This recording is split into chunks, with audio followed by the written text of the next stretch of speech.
Good evening, ladies and gentlemen. Wherever you're watching us from, good evening, good afternoon, good morning. Tonight, I have with me a sister, a friend, all the way from Minnesota, the United States of America, and we'll be speaking on the topic leadership and vaccination. Leadership and vaccination. Um,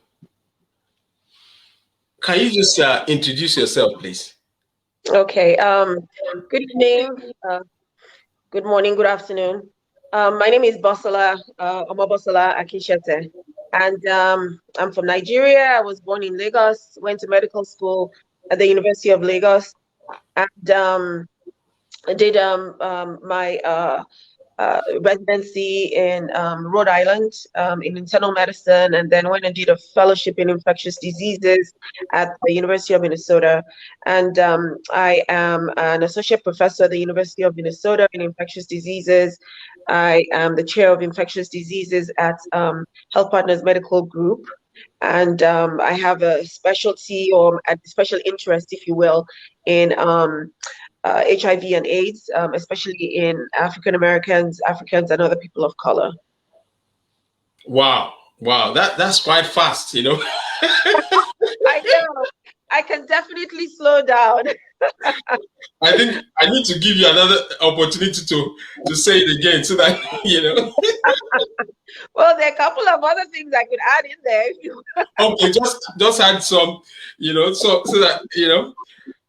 Yeah, but you know, I just want to say you're wonderful. Yeah, I just want to welcome you and salute you for showing up tonight. Thank you very much. Okay, I'm always Yeah. so fast in introducing myself because I feel as though people are trying to listen to what I have to say. I don't necessarily know who I am, but I am very flattered that you want to introduce me. I can add a couple of things, like I said. I After medical school, I went to the Caribbean. I was in Trinidad and Tobago. I Okay. did my internship there for like a year and a half, and then I went on to do a master's in public health at the Johns Hopkins University in Baltimore, Maryland.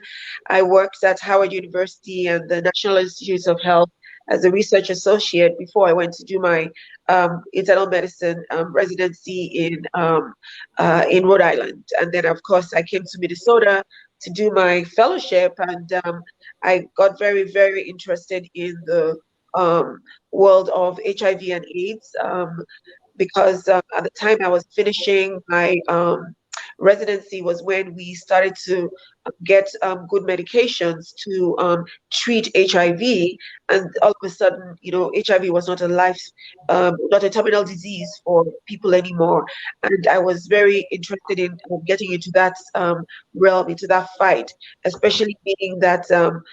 We noticed that the infection, the epidemic, if you will, was exploding in Africa at the time. So I've always been very interested in infectious diseases and in teaching, in educating my fellow,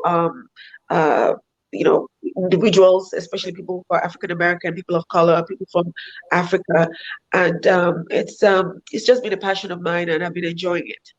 Wow, Bosola. I just want to say I celebrate you.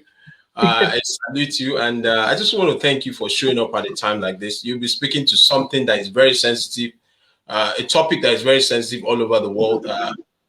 Vaccination, with COVID, so many things have happened. You know, there's been a lot of disruption, and particularly countries in Europe are still going through, the challenges. In the US, I know that that Friday, we've had, a little over 20% of the population has taken the vaccination. In the UK, the numbers, I mean, obviously, they've done much more than Europe and the US. I want to ask you, how did you get into leadership? Okay. I mean, I actually didn't plan on being a leader in that sense. When I first started off, people will know me from school and my family. I've always been very independent. I want to do what I want to do, and based on my mentorship for my parents, I felt I didn't have to conform to what everybody else was doing. I didn't have to follow the regular route. So I wanted to make my own way in life. I didn't want bureaucracy. I wanted to just do what was of interest to me. And that's why, I've traveled, I've gone to different places and done a few different things in terms of my career. Um, I focused on my career a lot for the first, almost 40 years of my life. And then I got married, a little late and focused a little bit on my family and, raising a family. And I stepped back a little bit from the world of, research and just being out there as this, high flying infectious disease doctor, because family is extremely important. And my kids were extremely important to me. So I took a step back and then decided to sort of refocus myself and try to figure out what I wanted to do next. Yeah. This opportunity came and I thought it was just a natural fit for me. I've been in the world of infectious diseases for a while. I had been in the organization Health Partners and for a while, and also had been in the academic world as well as working in a county hospital. And I come from another country. I'm an immigrant. I'm an African. I'm a Black woman. I figured, I like challenges. I want to do something for the good of other people. There are a lot of things that I see that can be changed, in all these aspects of my life that I just mentioned. Being a Black person in the United States, being a woman, being an immigrant, being an infectious disease doctor, even being a mother, there are many different things that we could do to inspire other people and to make it work for other people. So I figured that this was the way in which I could get out there and actually try to help, if you will. And that's how. I just want to thank you so much, because I know your schedule is very hectic. Because the numbers are also rising in the US in terms of COVID. If I'm not, out of place, I know that is it about 80,000 a day or 70,000? The numbers as at Friday, Yeah, they're going up. They're definitely going up all over the country. I mean, when I even look at some small numbers, Minnesota is one of the places that the rate has ticked up. At the beginning of January, I thought that, or towards the end of January, I thought, well, maybe we were getting ahead of this epidemic, and we didn't have so many people in the hospital, but things have ticked up again. We have many, many people in the hospital. And these people are younger, they are not as old as the people who we had initially. So the numbers are going up again. We have this variant that's out there that are more transmissible. We have, people who are tired of being in lockdown. They're tired of wearing masks. They're tired of not seeing their family. The weather is getting better. And so people are not everybody is adhering to the mitigation attempts in terms of public health. So we're seeing those numbers rise again. It's a bit disconcerting and disappointing because of all the work that has been gone into trying to get things to this point, from the different people, researchers, education, doctors. But we just keep trying, I'm hoping the message gets through. I just want to jump in and just thank you for, your service, what you've been doing, since March 2020. I mean, the world has gone through a major disruption, and particularly for, people like you that are doctors, you're in the midst of everything. How has it been, coping? I know you also, went through your own challenges in the midst of all this COVID. Can you speak to that, please? Yeah, it was very challenging actually. When this came about at the beginning of last year, we were thinking that it wouldn't be so severe, but obviously, we're thrown into a global pandemic, and America got it really bad, if you will. Our numbers soared very, very quickly. And we were called upon, especially infectious disease doctors, critical care doctors and heads of different organizations, to try and get some guidance in place, look through all the research. What medications can we use? What are the different symptoms of this disease? How is it spread? What kind of public health messages should we get across? What kind of research can we do? And at the beginning we've never seen this virus before, right? This virus is totally unique. So there was so much we didn't know about it. And there were all the medications. I don't know if you remember hydroxychloroquine. That came at the beginning. I was touted by some people, and we had to debunk that. And there were many different medications that were tried and didn't work. And we were seeing people die every single day. The numbers were terrible in the hospital. We were so busy. Would get home at night at around 10 o'clock and then get to work again at around 7 something in the morning. Hardly saw my kids. And then I got infected. My whole family got infected in, I think it was in June or so of 2020. And, I felt very, what's the word, guilty. Because initially I thought, well, was it my husband? Did he go to a grocery store and didn't put on a mask or wear gloves? But at the end of the day, it only makes sense that it was that somewhere or the other, I brought it home. And I felt extremely guilty. I made sure that my husband and my mother-in-law, who had been staying with us, they had it a little bit worse than I did. So I had to look after them and then look after myself and look after the children. My 2 children they had the disease as well, but they were asymptomatic. And so between looking after the kids and taking care of myself and taking care of other people and still trying to work, it was a major, major challenge. I don't know how I did it, but thank God you're here. Thank goodness. Wow.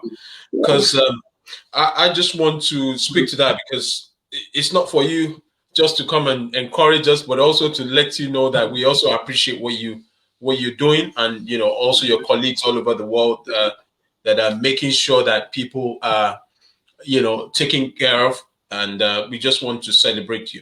Now, how important is vaccination? How important is it? Now, you're talking vaccination for all diseases or just for COVID? For COVID. I mean, I want to focus on COVID now, but you can expand it if you wish. Okay. Well, vaccination in general is extremely important, extremely, extremely important.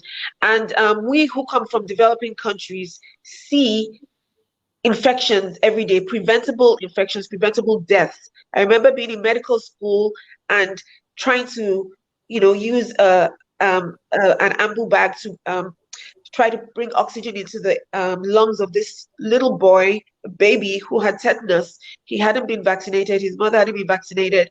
And we had to take turns because we didn't have a ventilator. And of course, the baby died at the end of the day. There are so many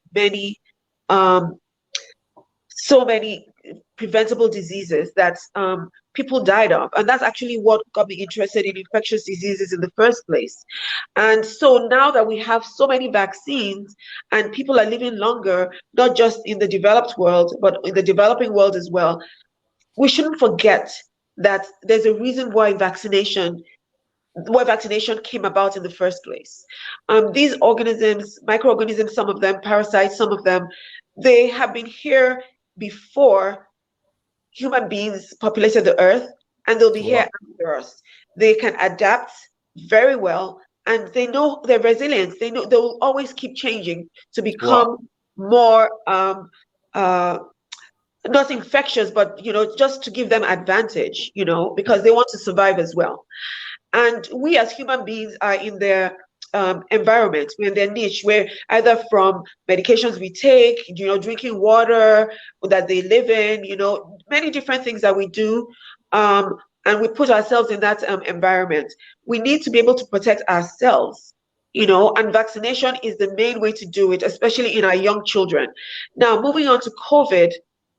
COVID is very extremely important because this virus is one of the most transmissible viruses out there.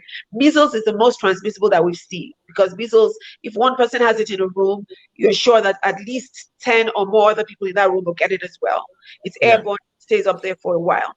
COVID, initially we didn't know exactly how it was spread. but we do know that some particles can be airborne and linger for a little bit, and we know that you're close to people is by droplets. So when you get to people, close enough to people, and you can talk to them, you get these droplets, and then you infect somebody else who inhales it. Um, we can only wear masks. We can't wear masks 24 hours a day. You have to eat, you have to drink. We've been on lockdown for such a long time. People can't survive that way. Human beings are social people. They have to be around other people. It affects people mentally, physically, emotionally, to be on their own. The vaccination, we thank God, came about within, several months, after this virus was discovered. And it is the only way in which we can end this disease. We need herd immunity. The virus will continue. The virus mutates. That's what viruses do. They try to make an advantage for themselves, and they keep mutating and mutating. When most of the time the mutations don't do anything, but they occasionally get some mutations that confer a major advantage to them, either by making them more transmissible or more deadly. And we know that the B117, that's the strain that was seen in the United Kingdom initially, is about 60-70% more transmissible than the wild type that came about in March, that was discovered back in March. And if we do not stop the spread of this virus, if we don't stop the spread from one person to another, it will just keep going and going and going. And it will keep mutating to more and more strains that the vaccines might not even be able to prevent. So we need to get vaccinated if we want to get back to our lives from normal lives. December 2019. Yes. Well, I know in the US, the President Biden has, put in a lot of strategies to make sure that, there's an uptake, by quite a number of people. I mean, done over 100 million in terms of, vaccinations. But now, what's the challenge? I know people of color, particularly people of color, they have challenges, in that area. Can you speak to that? Well, in the United States, for one thing, the history of the relationship between the medical community and people of color in the United States has been pretty poor since the beginning of the United States.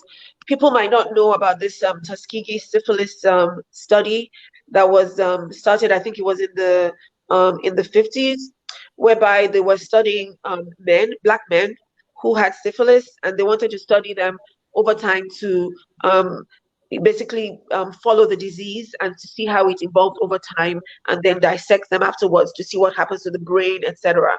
And they didn't tell them that penicillin had been discovered to treat this disease very, very, very easily. I mean, penicillin is the first antibiotic that was discovered, and it could have cured this man. And they did not offer it to this man. They didn't tell them anything because they wanted to study this disease. There have been many things that the United States medical system has done to people of color, for sterilization, even the way that they are treated in the medical institutions. You can be a doctor, you can be somebody of means, but you might be treated horribly when you get in because you are Black or you're a person of color. So people of color have a mistrust of the medical system. They haven't been treated well by it. They've been used as research guinea pigs, and when they go into the system, they're not treated very well. So why? Obviously, people will have questions about going in to receive a vaccine or anything because they don't trust what they're telling them. And that's why it's become a major, major issue. There's also a lot of misinformation in the United States and around the world. Nigeria, where, we come from, I've had to, talk to many people to try and debunk several ideas about what this virus is all about, what the vaccines are about.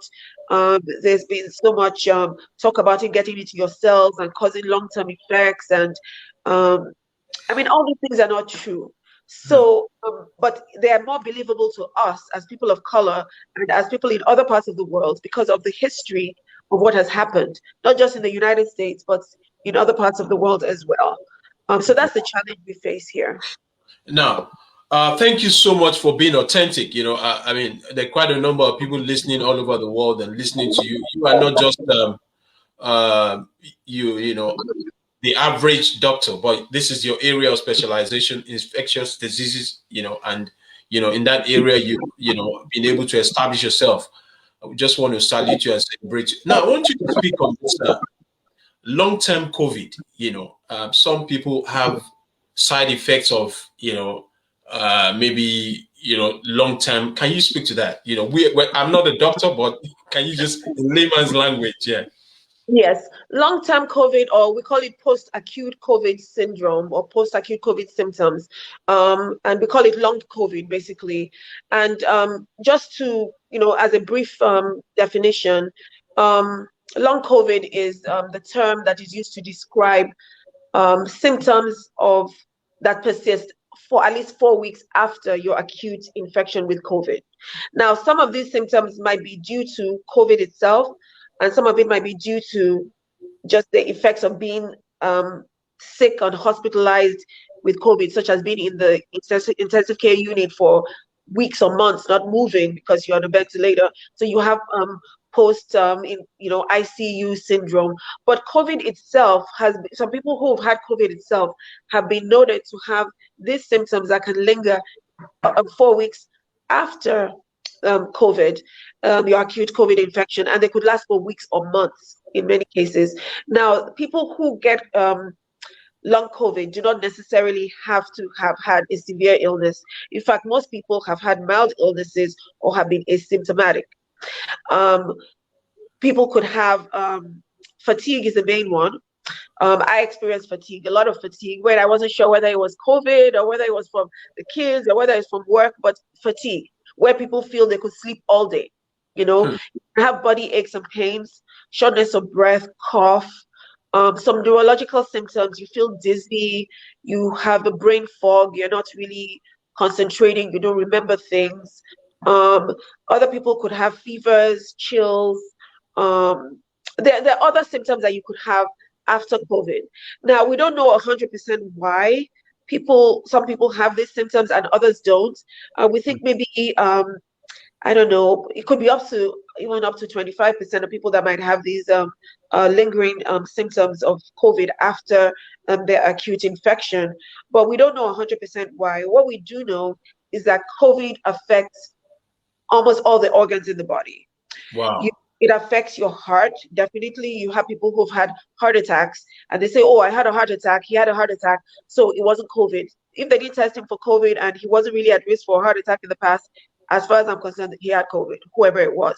And it affects your heart. It affects your lungs. It causes a lot of inflammation. That's the damage that it does. So it causes inflammation everywhere. There's also a syndrome called multi-system inflammatory disorder.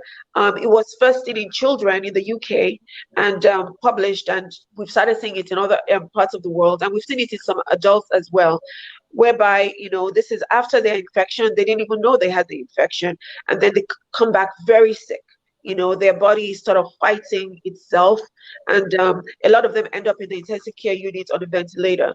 Most of the kids who have it or who have had it survive because you just need to treat them and maintain their lungs. But the bottom line is, when you have COVID, acute COVID, it is not just a mild infection. In a lot of cases, it does damage to your body.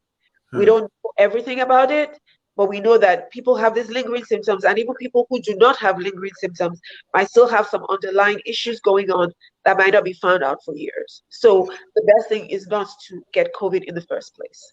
Now, I want to speak to this because there are quite a number of people that, they feel that, look, they're not going to take the vaccination, and they'll do, take a lot of, steaming and hear so many things.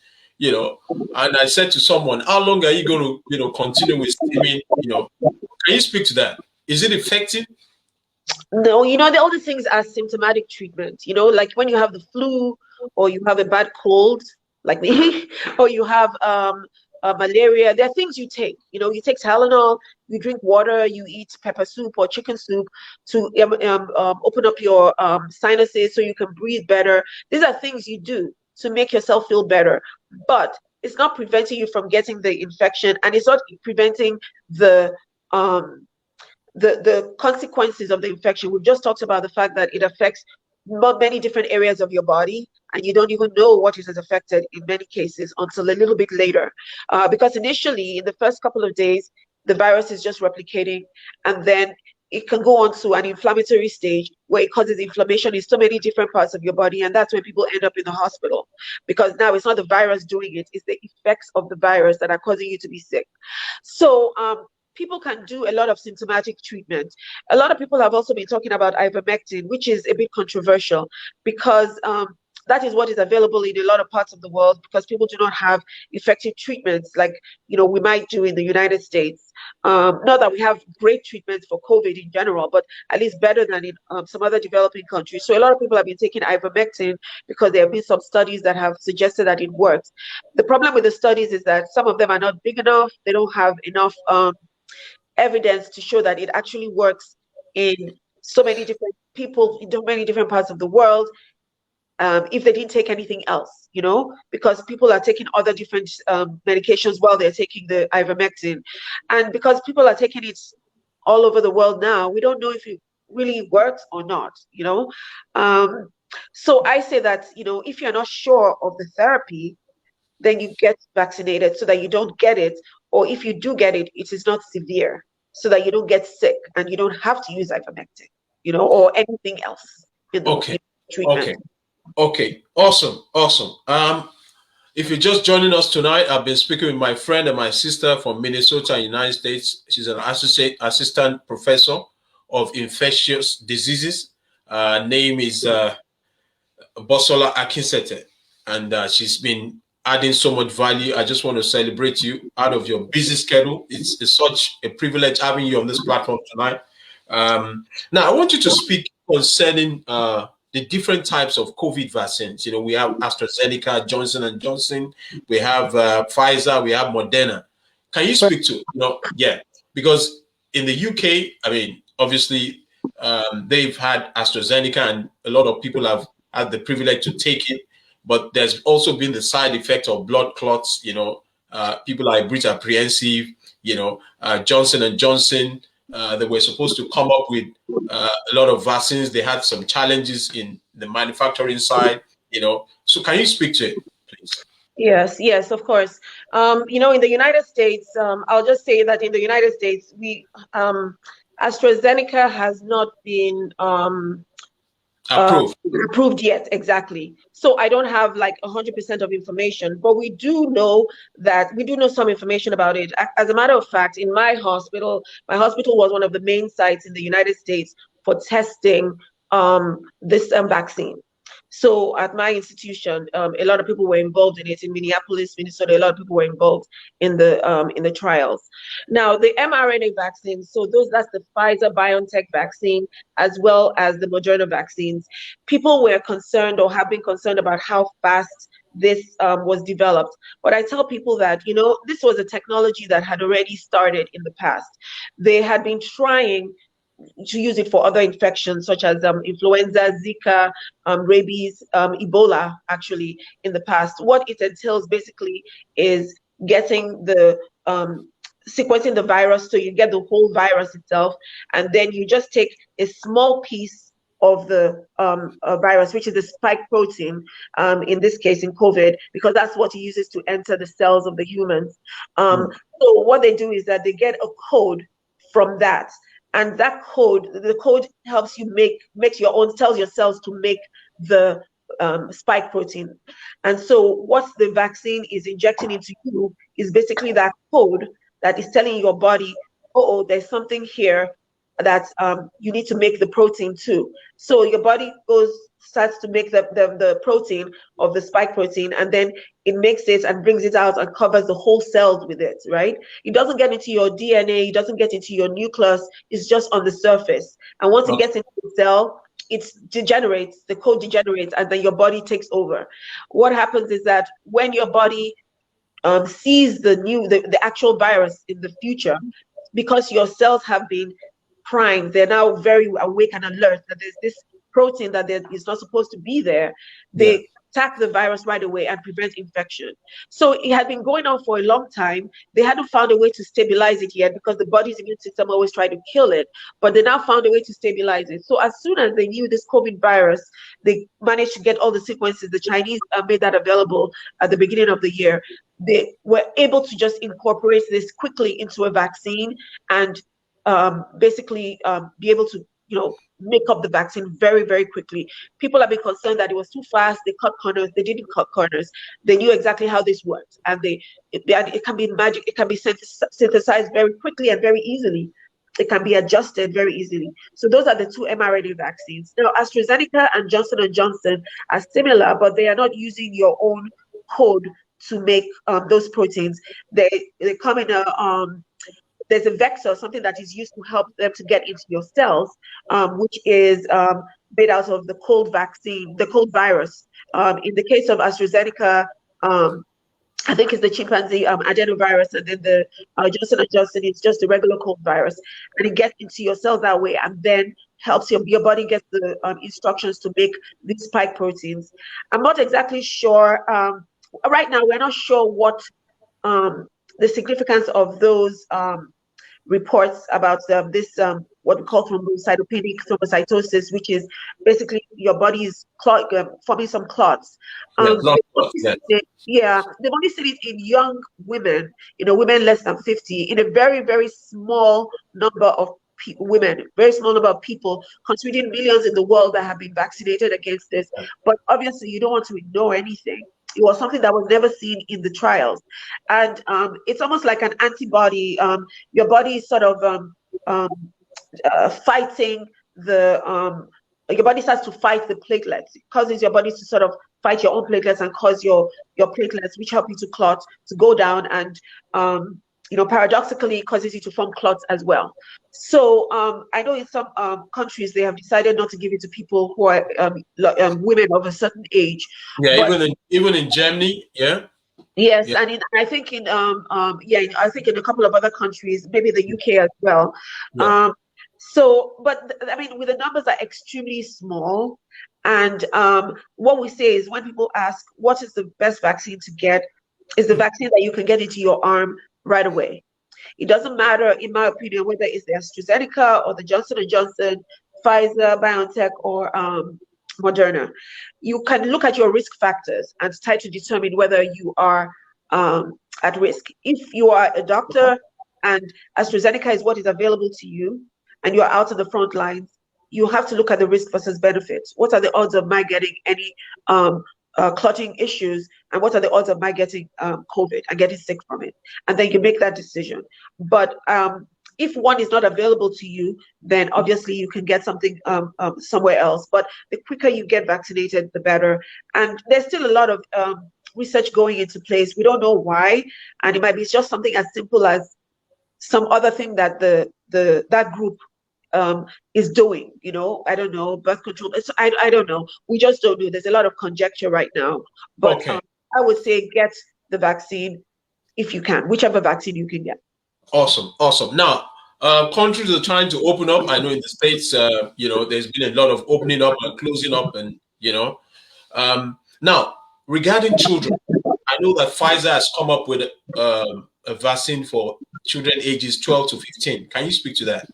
Yes, they actually applied for an expanded authorization on Friday to be able to vaccinate children between 12 and 15. Right now, it's approved for people 16 years and older, and Moderna is 18 years and older. And Pfizer has now gotten this, applied for this emergency use authorization to give kids 12 to 15 years. I would say that this is excellent, because everybody has been worried about their children, especially school-age children who are not very young kids, but they are, they have adult behaviors, and their physiology is like, adult-like. So if they're able to get this in place, it would be wonderful, because kids could get vaccinated before the next school year. and then people can go back to regular schooling and not have to worry so much about distance learning. We don't have anything now for children who are less than 12 years old, but there are studies that are going on. And I'm actually going to see what I can do to enroll my children. My children are younger than 12 years old in some of these studies, if I can find them. And that's how much I believe in the vaccine. It Well, is. Absolutely. you're saying this because you're a doctor. I mean, I'm sure there are some of people on the platform and say, no, I wouldn't allow my children. I know that. But I'm trying to say that, I believe in the vaccine so much, especially the Pfizer, which I know more about because I've been giving it, and that's what I got. I would absolutely give my children in a heartbeat. So if people see that I do that and my children are fine, well, maybe more and more people will be able to get their children in the studies. And if that's approved, I would say, go on and do it. The more who are vaccinated, the better. But I understand. I know when it comes to your kids, Now, I just wanted to speak to this.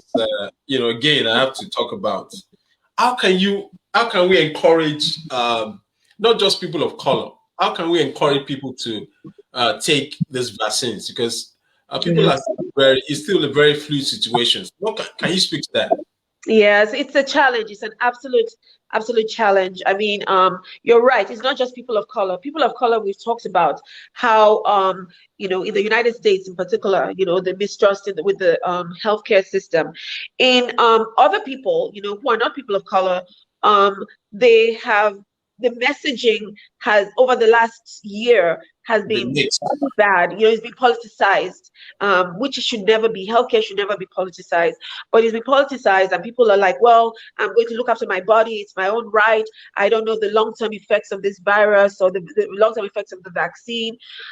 And we don't want to, you can't just dismiss people and say, oh, they're ignorant. They don't know what they're doing. They don't know what they're talking about. I think a lot of it has to do with information, getting people that information for them to make their minds up, letting them know why the vaccines were created so quickly, what the virus does, how do you evaluate your risk versus benefits, and what the consequences are if we are, as a world, as population of the world, are not we don't achieve herd immunity, the fact that it will just continue.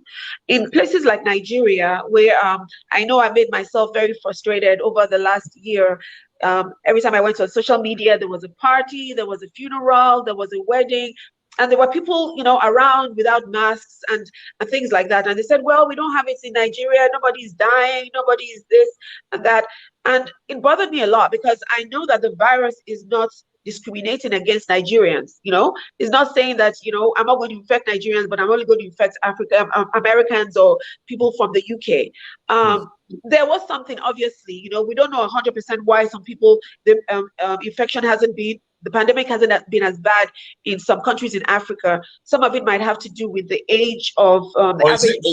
Is it the prayers in Africa? Maybe the prayer, but I'm sure people pray in other parts of the world too. I'm just kidding. I know you're just joking, but prayers help anyway. But I think the ages of in Africa we're younger than people in the Western world, because people die a little bit early of infections and other things. They can't get to the hospital, etc. So our average age in Nigeria, for instance, is like 18 years old, whereby the average age in somewhere like China is over 30. And so we know that younger people do not get it as bad as older people, but it doesn't mean that they're not carrying the virus and it's not spreading to other people. We also, a lot of people are just outside all the time. Windows are open. Maybe that's a factor as well. There are things that are being looked at, but the bottom line is we threw a lot of caution to the wind in Nigeria. And a lot of people had a lot of big social events, and people died. So it took that to make people pay attention again. And I think that's all we can do. We can only give education.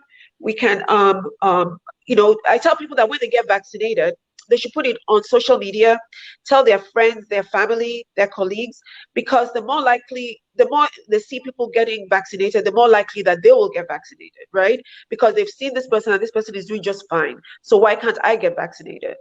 We take information out there to people where they live, and not assume everybody's going to watch social media. Go to churches, go to other groups where people can help you to disseminate the message to their own congregation or their constituents. Okay, someone has a question here. It says, how does the vaccine work in the case of people who have had the infection before? Aren't they meant to have developed antibodies as a result of previous infection? Can you speak to that? Yeah, you see, the thing about it is that, again, this is a virus that we don't know a lot about. What we do know, what seems to be the case, is that once you get infected, right, you seem to have immunity for at least 3 months, possibly longer in some cases, but at least 3 months. After 3 months, all the bets are off. Can you get vaccinated? Can you get infected again? It's certainly possible. We haven't seen reinfection is pretty rare. When you look at the millions of people who've been infected in the world, reinfections are extremely rare, but it happens.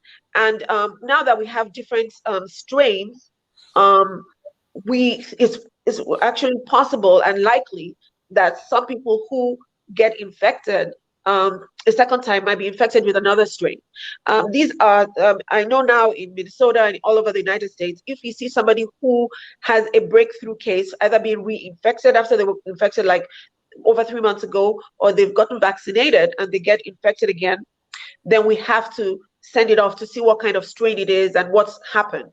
But antibodies are not, everybody develops antibodies differently. Your immunogenicity is what we call it. You might develop very strong responses, and we've seen children tend to develop very strong antibody responses. Maybe that's why they don't get as sick, but not everybody develops it the same way.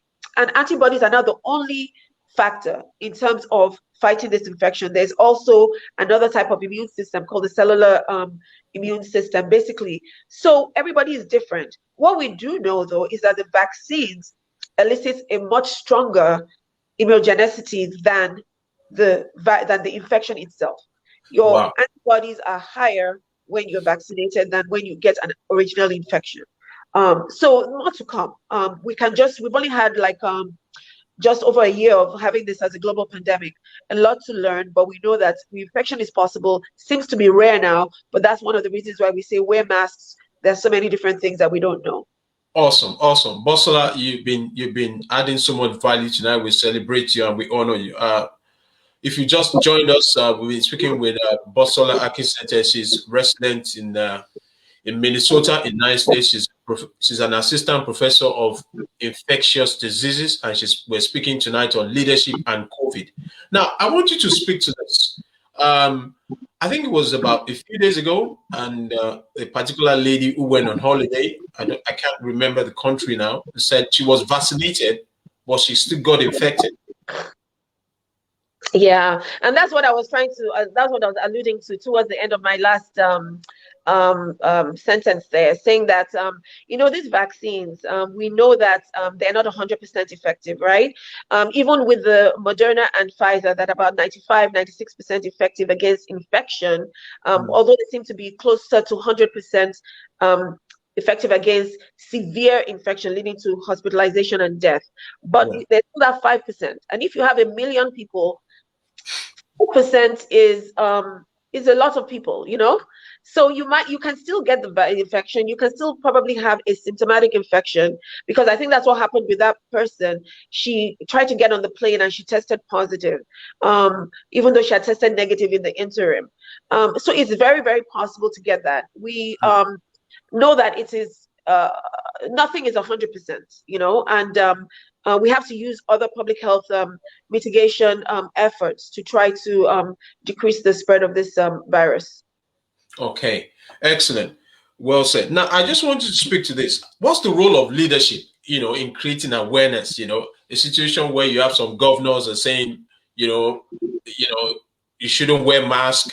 Some are saying wear masks. Can you speak to this? What's the role of leadership in ensuring, we can, arrest COVID?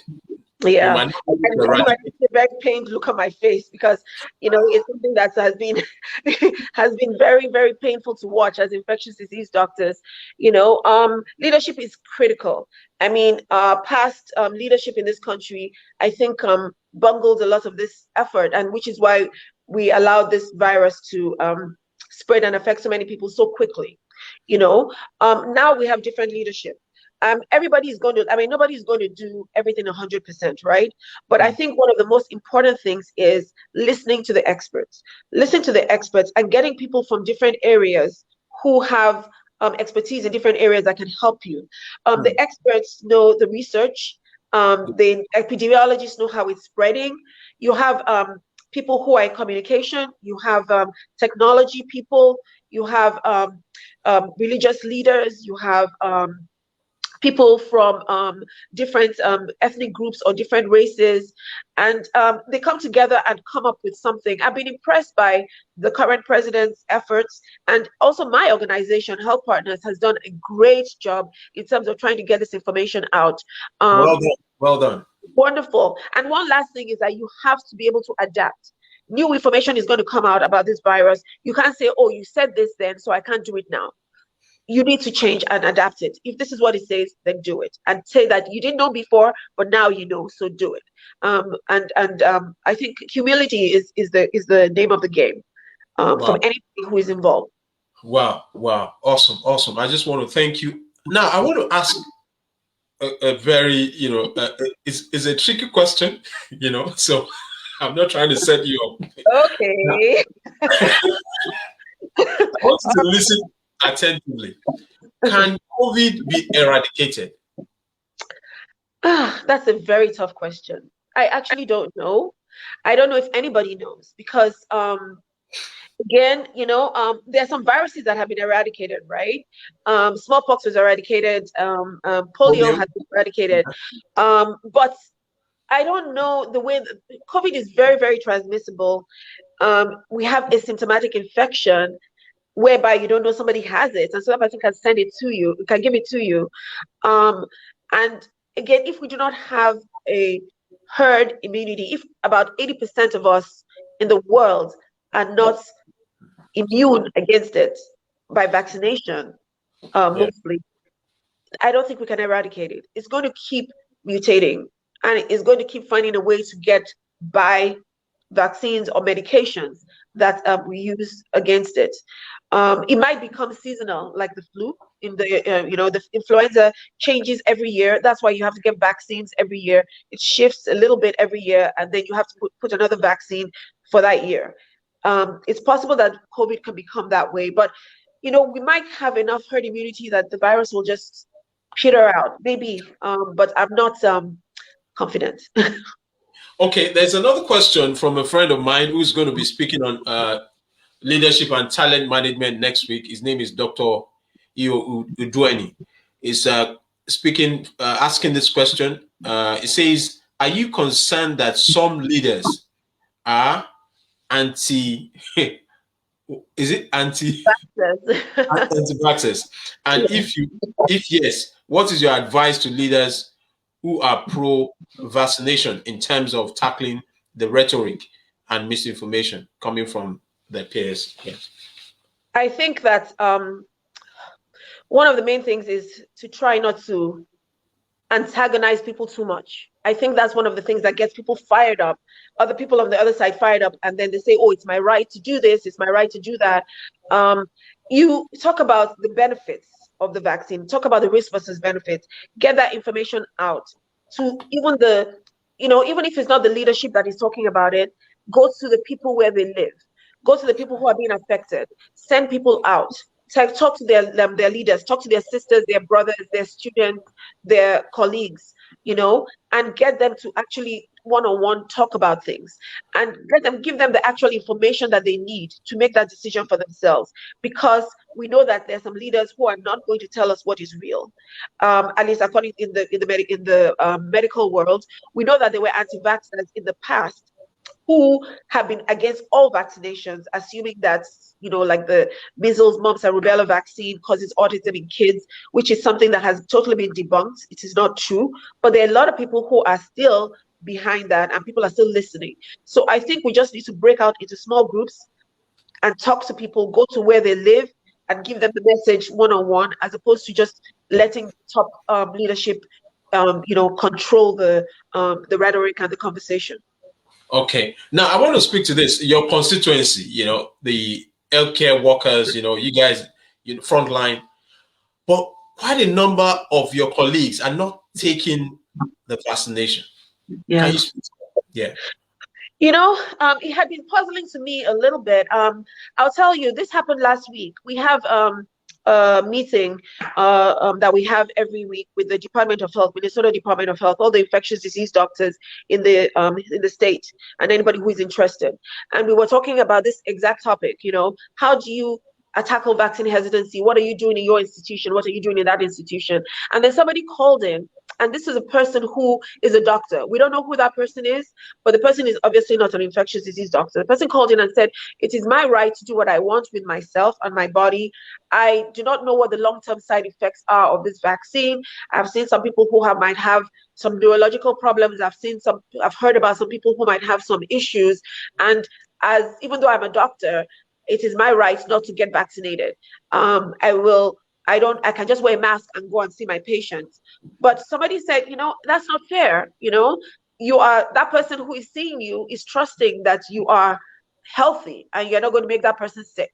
And she said, well, I can put on a mask, I can do whatever, put on a shield and try to prevent myself from infecting anybody else. But I think that it's easy for me to say it's selfish. But I understand that she has valid concerns. But it's again a matter of information. Talk to people. Don't just listen to what your friends are telling you. Talk to people. It's a challenge. Yeah. Yeah, it's still a challenge. Yeah. Okay. Well, I mean, I promised that you were going to be with us for an hour. We're almost getting to 45 minutes. I just want to thank you for showing up, and Sure. even for those who are asking questions, want to thank you for engaging. I just have about 2 more questions. Okay. Yes. Just now, this culture of transparency. Can you speak to that? What can we do to make sure that this is transparent? Because some people believe that it's shrouded in secrecy. In terms of what is in the vaccine. Some saying that look, your DNA, and so on and so forth. Can you speak to that for a few minutes? Transparency. Yeah, that's the most important thing. We have to be absolutely transparent about everything. And that's why, when I'm giving information, I'm trying to tell people what happened and how it came about and why this is being done. And, just give them the information that they need. People think, there's always a conspiracy theory out there. When I see leaders taking the vaccine, when I see doctors taking the vaccine, when I see other healthcare workers and important people taking the vaccine, I'm hoping that people know that those people trusted the information enough and are doing okay. They're the public eye. We can see that they're doing okay. Then maybe they'll believe. But unfortunately, you cannot cut off social media. The social media is everywhere. They're trying to sort of stop misinformation about the vaccine, but you can only do so much. But explaining and educating is the main way to go. Going to people, and when they ask questions, tell them what you know, tell them what you heard, tell them to look at the data. This is the research data that is saying this and that. And the vaccine companies themselves have to be much more transparent. I think that's one of the issues that has happened with AstraZeneca. I trust the vaccine, but I don't know that they've been as forthcoming with some of the information as quickly as the Pfizer and BioNTech companies came up with that. And so it makes it look a little bit more suspicious. But it's a game It's an ongoing conversation. Don't have to keep going. People make mistakes, learn from their mistakes, and move forward. Basically. Wow. Awesome. I said one more question, but this. I need to speak to this. In a few minutes. Vaccine passports. Is it likely to happen? I don't know. I think it's happening somewhere. It's happening I think it's happening in New York right now. I think that's the only place in the US I know that it's happening, whereby they have to, it's online. It's you show it on your phone, and then only when you've had that those 2 vaccines can you be allowed to go into a game, because I think it was being used for a football game in the United States, in New York. But I don't know. I think personally, I think it should be. And if you're not using it, then you should need to have an exemption of some sort, saying I can't get it because of, I have a reaction to this or something, but people are going to say that it's my right to do what I need to do, and I don't need to show a passport to say that I can go here or I can go there. So you're going to have a lot of arguments against that, because people believe in freedom, and their civil rights, and they don't want that trodden upon. But I do think it's going to happen. I'm sure there are people that are not going to be allowed to go on a plane if they don't have a vaccine. There are going to be people who are not allowed to go into some certain institutions, like going back to school. They're using it in some colleges now in the United States. If you're not vaccinated and you can't show that you've been vaccinated, then you don't come back to school. Wow. And I think it's going to take hold in other places. Wow. I think it should. Wow. But that's, I'm an infectious disease doctor, I think we should.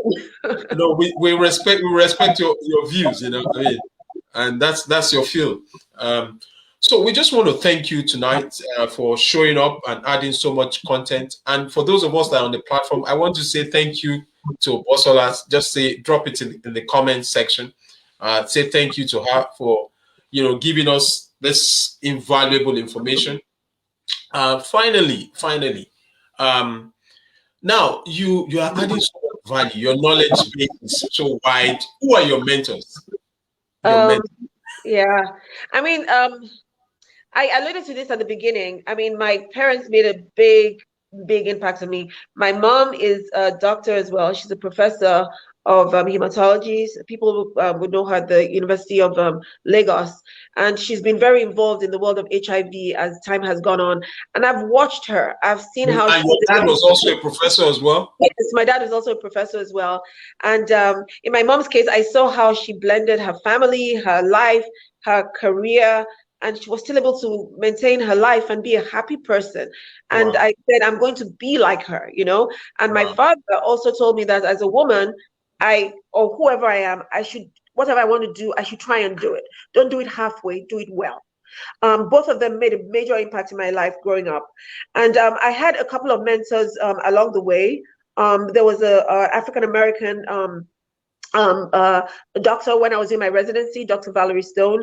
She was very big in the world of HIV, and she sort of just took me under her wing and taught me a lot, introduced me to people, opened up my world, and made me more interested in infectious diseases and HIV.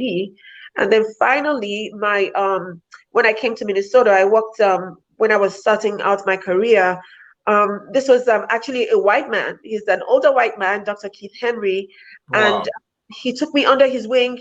He took me out there and said, Bosola, there's HIV going on in the community. You're a Black doctor, you're from Africa, you're interested in this, go out, do this. Introduced me to people, had me go out there in the public eye, and he helped me so much to be who I am today. And I'm so grateful to all those people, and of course to God for making it possible in the first place. Yeah. Wow. Bosola, you've spoken so well. We're thankful. We just celebrate you. We just want to bless God for your life and what you're doing. You're touching so many lives, and we believe that the sky is is not even the limit. You could continue to soar. On behalf of myself and Leadership Talk with Adegoke, we just want to thank everyone that's joined us tonight and going to be watching the replay. We celebrate you. You have some people here that have been rooting for you. Temilola, is saying awesome, thank you. Yola Shorewek is saying thank you. Quite a number of people. You're much loved on this platform for coming, and I just want to thank you so much. So this is the 31st edition of Leadership Talk with Adegoke, and next week we're going to be having another special guest, Dr. Igo Udueni. Is going to be talking about leadership and talent management. So until next week, by the special grace of God, have a restful Sunday evening. Thank you everyone for joining. Thank you.